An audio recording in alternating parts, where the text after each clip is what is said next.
So Obadiah is basically the prophet of ridicule, and his book, of course, is the shortest book in the Bible, one chapter in Old Testament. That all right. Now Obadiah's prophecy is largely against the people of Edom. All right. Why did God have a problem with Edom? Yeah. And the other thing about them is the fact that they were always a thorn in the flesh of Israel. They had no brotherly love. All right. So they were always from the very beginning, from the very outset. They didn't defend Israel when they were coming through the wilderness. They didn't do anything like that. All right. They were not brotherly to them. All right. Yes. Welcome, David. All right, so the prophecy is directed against Edom, and Edom looked to Jerusalem, and while they were being plundered, as I said, they mocked them, and they delighted in Israel's misfortune, Jerusalem's misfortune. Now, the theme of the book is basically larger. What the book is concerned about is the utter destruction of Edom.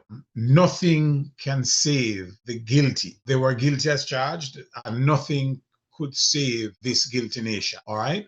They had a false sense of security, of course. They had rock fortresses.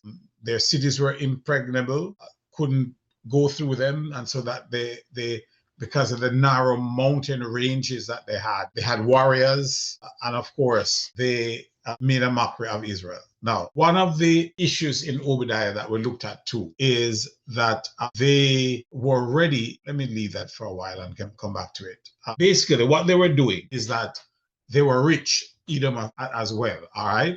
And so because of that, it added to their sense of false security. Now, what are some of the lessons that we can learn from this book? All right. First of all, what we see in the book of Obadiah is that your defenses, or the defenses that they had, the defenses that they put up, and the thought that they could not be, nobody could attack them. It is senseless when the power of God comes against us. In other words, so the first thing that we see is that, yes, you have this fortified city and warriors and whatever, but there is no defense against God's judgment. You can't withstand God's judgment. All right. So that's the one of the lessons that we learn from Obadiah. Another lesson that I think is important for us to look at is pride, the dangers of pride we see in the book of Obadiah. And as scripture says, pride goes before destruction. All right. So you see the evil of pride. We see the deception of pride as well in the book of Obadiah. Their pride was directly related to their downfall, or their downfall was directly related to their pride. That's what I should have said.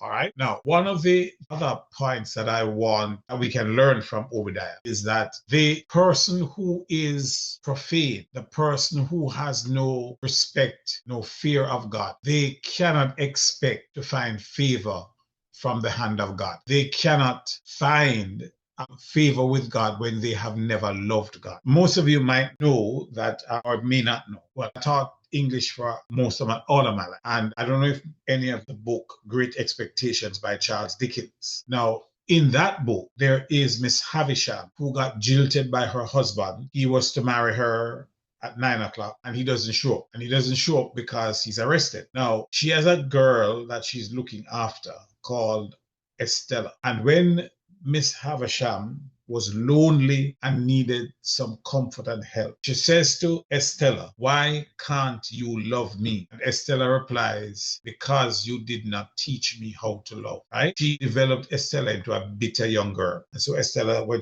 Miss Havisham says, "Why can't you love me?" she says, "Because you never taught me how to love." I'm saying that to say this, right? Is the person who has turned his back on God, the person who has never loved or respected God, should not expect favors from God, or they should not expect special favors from God.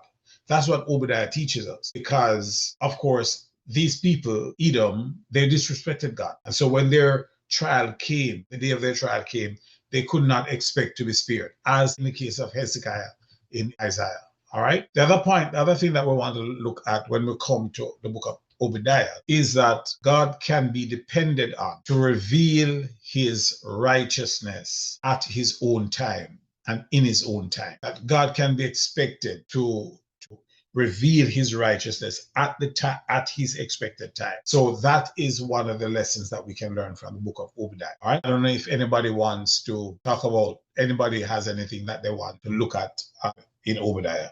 If not, we move on. I think with that, in his own time, we need to, that side of it, just to trust that his own time is the right time for us. Because when you say something like that, almost like when you're younger and you ask your parents for something, they say, well, I don't know, maybe, or something like that. It's like, well, might as well be a no or something like that. But for God, for us to trust that in his own time, it's the perfect time for us. He's not going to make a mistake. He's not going to be late on something that we need. Reminds me of Galatians verse 4. But when the fullness of time was come, God sent forth his son, born of woman, that thing. And the idea is that God, Jesus Christ, could not have come anywhere, anytime before he did, because that would not have been the appropriate time. All right, in the fullness of time.